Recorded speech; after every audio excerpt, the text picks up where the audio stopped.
Hey everyone, Flint Truth Channel here. I want to talk to everyone today about the whole so-called sovereign citizen movement. It's an oxymoron. You cannot be a sovereign and a citizen. So the whole sovereign citizen movement is a government psyop government push psyop operation, and I wanted to show a few things to you guys. As you guys can see right here, these so-called sovereign citizens, as they labeled themselves in court, Moors, sovereign citizen. And as you can see, a very interesting thing behind them, as you guys see right there, the pentagram. Very interesting colors also, red and black. Red and black. So, like the color of blood, and the color of black, like the black sun, the black pope, the contrast between white and black, good and evil, the duality, right? And anyways, um, like I said, and I could be wrong on the color. It could be another color. I'm just saying that's what it looks like. That's what it appears to be. And we need to be careful with this movement. Like I said, you cannot be. It's an oxymoron. You cannot be a sovereign and a citizen. It's one or the other. You're either a citizen or you're sovereign. You cannot be both. So, anyways, I just thought that was very, very interesting. I wanted to point that out. Uh, and also, guys, like I said, I'm going to share some information that's how they're connected with Freemasonry, and I'm going to show you that. Here it says Morris Sovereign Citizen in Court, and I'm going to show you guys from their own literature. So as you guys can see right here, the sovereign citizen right there with the same pentagram with the red flag, the pentagram, the number 7, right, and then the square and compass for Freemasonry of Freemasonry right there with the G in the middle, of course. And if anybody who comments on here that 6 is the number of God or 7's the number of God, I don't have time for you, because you guys don't understand how the occult uses numerology. The cult uses numerology, okay? Jesus doesn't. The Bible doesn't.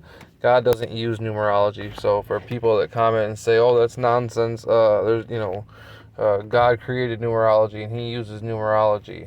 That's not true. These occultists and these devils, are the ones that use these occult. Use numerology for occult purposes. So, like I said, there's the square and compass, with the flag. Moorish sovereign citizen, pardon me.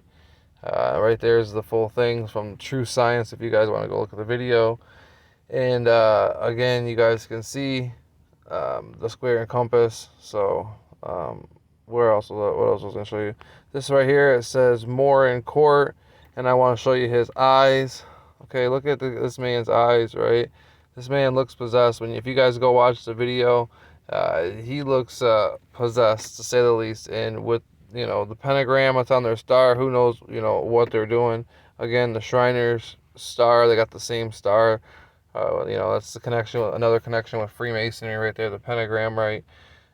So thought I'd share that with you guys. The whole Shriner, same thing with the sword, and then the moon right there, and then the star.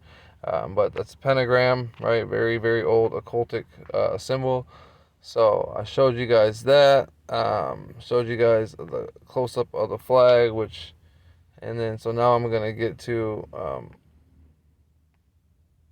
right here.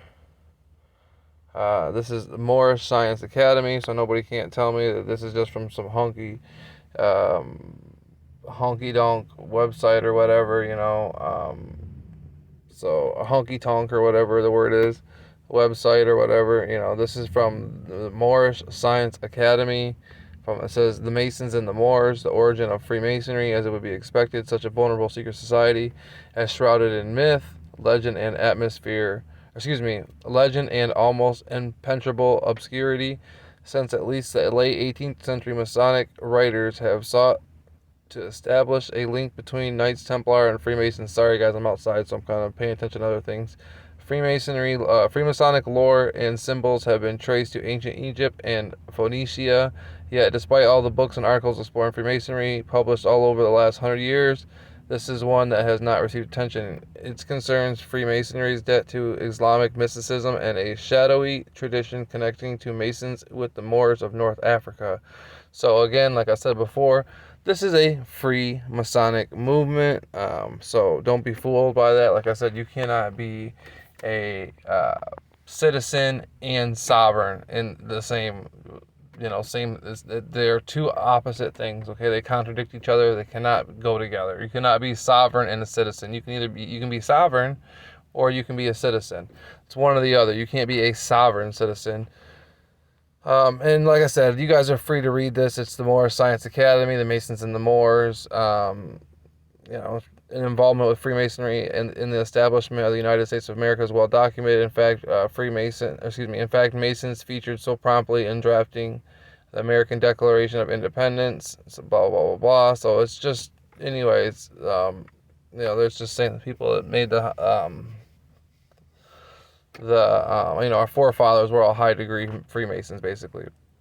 Kingdom of Morocco was under the leadership of Sayyidi Mohammed bin Abdullah, known as King Mohammed III, and was the first country in the world to recognize the United States as America as independent nation in 1777.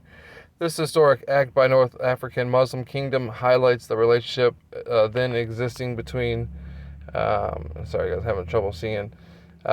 Existing between America's Masonic leaders and the Moors. So right there, America's Masonic leaders and the Moors. So if you guys don't know where I'm at, I'll show you right there, between America's Masonic leaders, Masons and the Moors. So like I said, this is a Freemasonic, this whole thing is a Freemasonic, what do you call it? PSYOP. So don't be fooled by this, guys. I figured I would share a little bit with you guys. Like I said, the sovereign citizen pentagram, as you guys can see right there, the Moorish flag of Morocco or whatever, which is a false movement. It's a PSYOP, just like the George Soros with the, any of his movements. They're PSYOPs. Okay, they're movements. So, anyways, figured I would leave it with this, because you guys seen the pentagrams. The pentagram is the most notable and widespread symbol of Satanism, the sigil of Baphomet, the official insignia of the Church of Satan and Levian Satanism. The inverted pentagram is a symbol used for Satanism, sometimes depicted with the ghost head of the Baphomet within it, which originated from the Church of Satan. So, like I said, guys, be careful. They're all Satanists. They're evil. Flint Truth, guys. I'm out. Peace.